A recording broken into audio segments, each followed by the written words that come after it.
America used to be known for huge rear-wheel drive sedans. Yes, until the Detroit 3 decided they only wanted to build SUVs and everything else went front-wheel drive. So we have these two cars, the Charger SRT and the Chevy SS. Big V8s, 4 doors, rear-wheel drive. This is everything America used to do really, really well. This car makes me want to bury the throttle everywhere I go. It has that raw bar brawler attitude about it, and that gets a little bit addictive.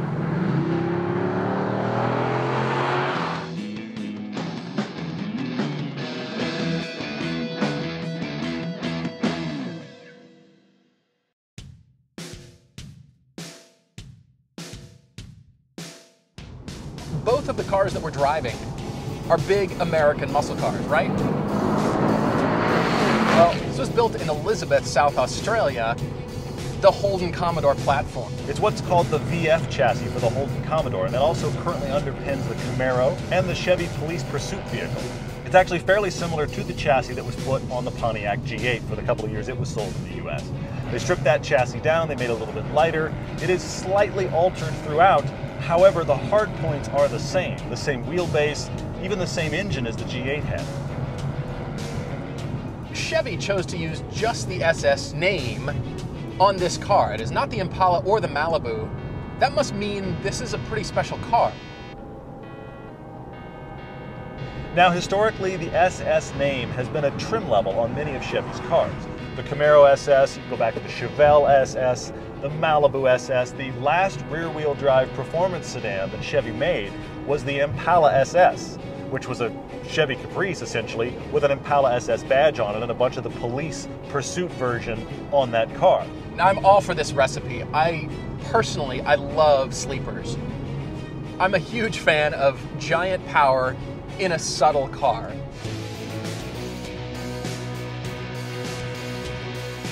Now take a look at this car.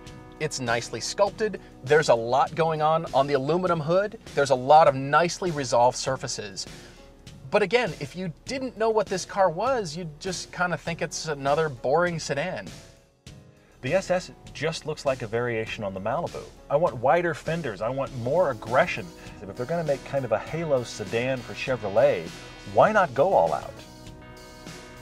The only thing that really makes it look unique are the taillights. That's the way you definitely know this isn't a Malibu. And those taillights, they don't really look like anything else in the Chevy lineup, which is a nod to the fact that they're a Holden to begin with.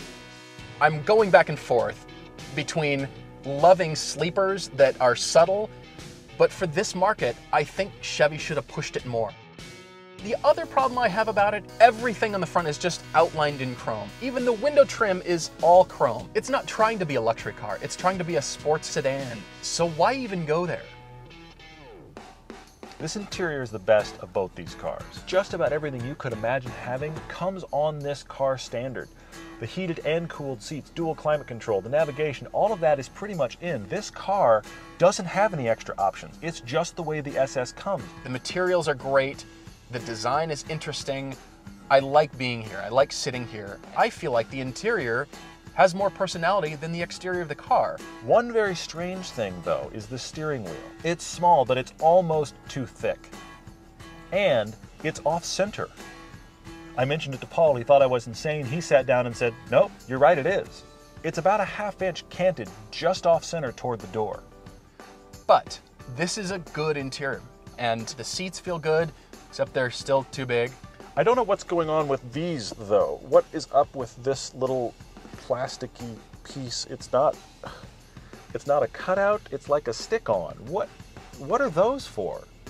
The wheelbase on the SS is 6 inches shorter than the SRT, and most of that room is lost in the rear seats. These still have good rear seat room, but it's not cavernous like the SRT was.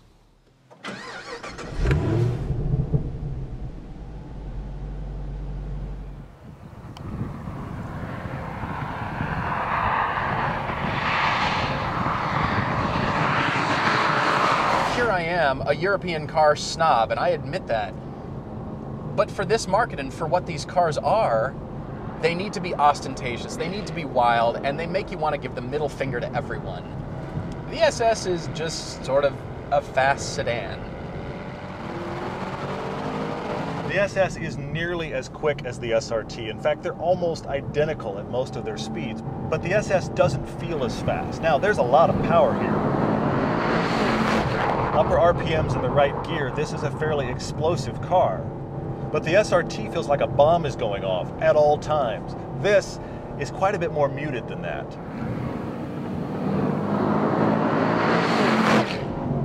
But it's not slow. Yeah, this thing is fast. You don't have the sensation of speed in this car. They're just so capable. You don't really feel like you're suddenly going 100 or 120. That's pretty amazing. What's great about the SS is the engine note. This car just sounds badass, except for the sound doesn't match the character of the car. It just doesn't sound like what it looks like.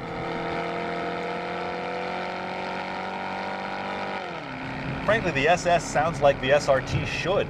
It's kind of like the SRT8 is Aaron Neville and the SS is Rick Astley. You don't expect this voice coming out of this car.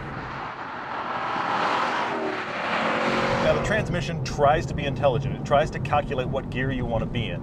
But of course, it is just a sporty automatic. This isn't a dual clutch. All of the upshifts are pretty clean. Some of the downshifts are a little messy. You can go blindingly fast in this car and still really not care. And there's nothing about this car that makes me laugh. The place where the SS starts to really impress is in its agility. The SRT just feels big all the time, and a little bit unpredictable with its size. This, while a large car, doesn't really feel it when you push it hard. The SS does handle better. It feels nimbler through these corners, and it does feel like it gets a little smaller around you, except this is still a big, heavy car. What I like about the Chevy is that it composes itself well on these roads, and it really glues itself down well.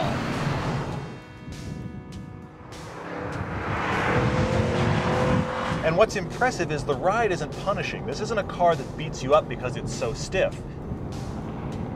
It's just confidence inspiring. This much torque, this much weight, with all the nannies turned off, and I'm not the least bit concerned. Throw it around and it's very predictable. The steering is electric. There's not much feel here, though it does have more feel than the SRT. And you can balance the chassis with just the throttle. At higher and higher speeds, I feel like I'm more in control of this car. Chevy is an easy car to drive quickly. The SS doesn't even come with Chevy's great magnetic ride control. If it did, this would be game over for a lot of cars. Without it, it's still surprisingly well controlled and really agile.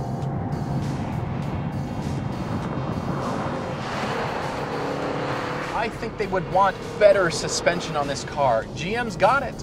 Why not stick it on here? It's only when I really start to hustle this car am I starting to smile and say, okay, I like it, I get it. Could you add more power? Yeah, but you can't change the character of the car. Here's the thing, Todd and I have driven the Corvette C7 and shocked by how good a car this is. So I'm bringing that outlook, that sensibility towards this car, thinking this car is gonna be just as good, and I'm feeling let down. This is related to the Corvette. It's not a four-door Corvette. It is related, though. It's got a lot of capability, more than you would expect, certainly more than it looks like. This is very buttoned down. If I didn't know better, I'd probably describe this car as German. I gotta say, it makes me feel good that America is still doing this. America is still building cars that are just that hot rod recipe. But there's nothing about it that really excites me about wanting to go drive it. It's definitely interesting and somewhat sad that when Chevy decided to go back to making rear-wheel drive cars, they'd given away so much of their rear-wheel drive architecture they had to go to Australia to find it again. So here we have a muscle car for America, the land of the free, the home of the brave. But it's built in Australia, the land of the Fosters, the home of the outback. And here I am, a guy that likes refinement and looks for that, but not for this market, not for these two cars. There's got to be something more raw and emotional about it, and the SS just doesn't have it. Because compared to the SRT, This has none of the theatrics. It has none of the attitude. My God, it's good to drive.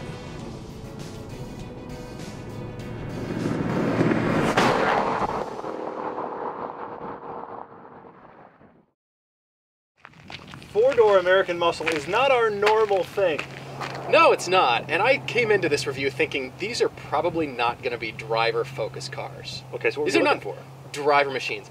These are hot rods. I'm looking for entertainment. I'm just looking for the fun factor, knowing that these are giant engines screwed to a car. Well, in this case, a giant car. That's really all they are. Well, that's the tradition they pick up for sure. But my question is, can they be more than that? I came into it going, okay, so you've got a big engine, that's fine. But can you give me more than that? Because that, for me personally, is not enough. Not now. Interesting, because I had the opposite thought. You embrace the SRT. I embrace the entertainment, and it's just unbelievable fun. They're embracing their shameless, stupid behavior, and that car brings out... The SRT tagline should now be SRT8 Shameless. And we're done. Shameless! It's fantastic. It's so fun. I will give you that's entertaining, but it's not the better driving car. The SS is the better driving car. And I struggled with this a bit. Okay. Because there are things about the SRT that are just, because it's shameless, because it has kind of theatrical nature and it's got character about it. Loads it's interesting. of character. It's fun to drive. It's fun to look at. It's got menace. These are things the SS doesn't have. However, you get the SS on a back road and you drive it hard. It's nimbler. It handles better. It doesn't feel nearly as large as the SRT. No, it's not as large as this car. The faster I pushed it, the better it felt. Why didn't GM use their brilliant magnetic ride control in this car? I had the exact same thought. It would crush everything if it did. With the magnetic ride control in that car, it would be a class leader. And I wonder if they didn't do it just because of the Cadillacs. But maybe, then why did they build it, though?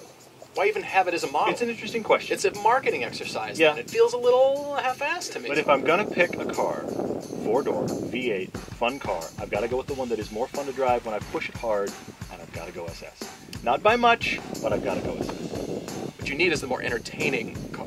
So we're agreeing. As always, we're agreeing on this, so the question is, which one would you pick? For all that you're getting on this car, and if you're shopping in this category, I think you know what the answer is. Find a hot rod. The SRT is the car that you want to take all your friends to show them what it can do. And that's why it's my winner. I enjoyed the SS more, but this is a lot of fun. There's a character here that's addictive. It just kind of gets under your skin, and you want to drive a little more. It's a good car. But it doesn't elicit a very emotional response from me, whereas the Charger does. I mean, this is a car that in its marketplace, with its competitors, it is the most affordable performance.